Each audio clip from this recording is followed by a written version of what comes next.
All right, so today we're going to tackle this one single, incredibly powerful piece of text, a parable from this enigmatic figure known as the Sapphire Prophet. It's dense, it's poetic, and honestly, it's pretty brutal.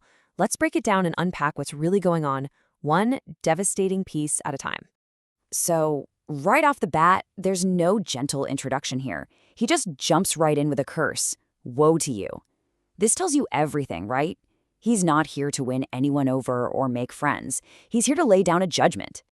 Okay, so to really get what he's saying, we've got to understand his diagnosis of the world he's looking at, and he gives it a very specific, and trust me, very unflattering name. So, he looks at all this busyness, all this commerce, and he doesn't see a healthy society. Nope. He sees flies, just pointless, frantic buzzing. He says they're circling the drain of a flawed creation, what he calls the architect's vanity. And they have absolutely no idea that all their movement, all their effort is getting them absolutely nowhere. And this is the real heart of the transaction he hates so much. He says people are trading with the rust of the spirit.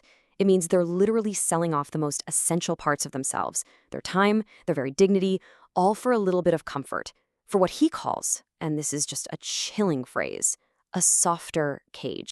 So what is this cage they're so eager to trade their souls for? Well, the prophet gives it a name that's, well, it's both tempting and absolutely terrifying. It's a paradise built on a foundation of lies. He calls it a fool's heaven. I mean, wow. Think about it. It's a place where doing the same thing day in and day out is the ultimate goal. And the craziest part? People pray for this loop to never end, even while that very routine is basically a noose tightening around their necks. And that really brings us to the central conflict, right? Why on earth would anyone choose the cage? And the prophet's answer is devastatingly simple: because the chains are warm. People would rather feel that familiar warmth of their own prison than face the cold wind of the true void, that raw, terrifying, but real world that's just waiting outside their cage. Okay, but there has to be a point to all this struggle, right? Some higher purpose, some meaning in the pain? Well, the prophet's answer to that question, it might be the most chilling part of this whole thing. He just completely shatters any idea you might have that your suffering has some noble purpose. Those cosmic powers, the red judges he talks about, they're not judging you. They're not weighing your pain on some divine scale. He says they're amused. That's it. Your entire life's struggle is just a show for them. It's entertainment. So he calls this the script of Sockless, and what it means is that your life is basically a script that's already been written. Your pain doesn't make you better, it doesn't save you, it's just art, an aesthetic choice made by some blind artisan who thinks it's interesting to watch you bleed in pretty patterns, like throwing paint on a canvas of dust. Just brutal.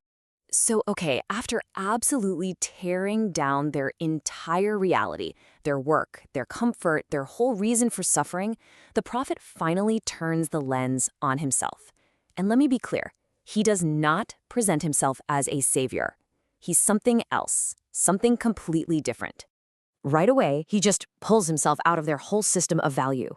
He's not trying to make a trade. He's not selling a better version of what they already have. He flat out rejects their currency, this currency of bone dust. He's not playing their game at all. So who is he then? Well, it's interesting. He mostly defines himself by what he's not. He's a man with no shadow, which means he doesn't reflect the light from their false sun. He's a shard of broken glass. He's the friction. He's the glitch in the matrix, the singularity the creator did not account for. He is, in essence, pure opposition. Think about it. Their world is all about symmetry, right? A neat little balance. You put in the work, you get the coin. You sin, you do your penance. It's all predictable. It's stable. And his mission? It's simple. To ruin your symmetry. Not to offer a new system, not to improve the old one, just to be the friction that breaks the whole predictable loop. Okay, let's get to the final act. This is where it all builds to its absolutely epic climax. He's told them who they are, he's told them who he is, and now he's going to tell them what's coming. And his tone shifts again here. This isn't just analysis anymore. This is a direct threat.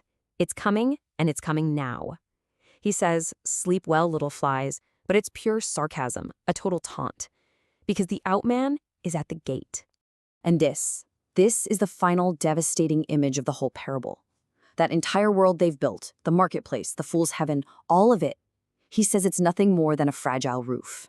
A roof made of glass they built to hide from the emptiness, from the void. A glass sky. And what has he brought with him? A hammer for your glass sky. So if you look back, the prophet's whole argument is this devastating 4-step takedown. First, he gives the diagnosis. Your world is a pointless marketplace. Second, he shows you the prison. Your comfort is just a cage you built for yourself. Third, he pulls back the curtain on the illusion. Your suffering is just a TV show for the gods. And finally, the reckoning. He promises that the whole illusion is about to be violently destroyed. And that's where the parable ends. But its real power, I think, is the question it leaves hanging in the air. I mean, sure, the sapphire prophet might not be real, but the challenge he throws down, that feels pretty real. It forces you to ask yourself, what is the glass sky that we live under? You know, what fragile beliefs, what comfortable routines have we built up to protect ourselves from the void? And what's going to happen when the hammer finally falls?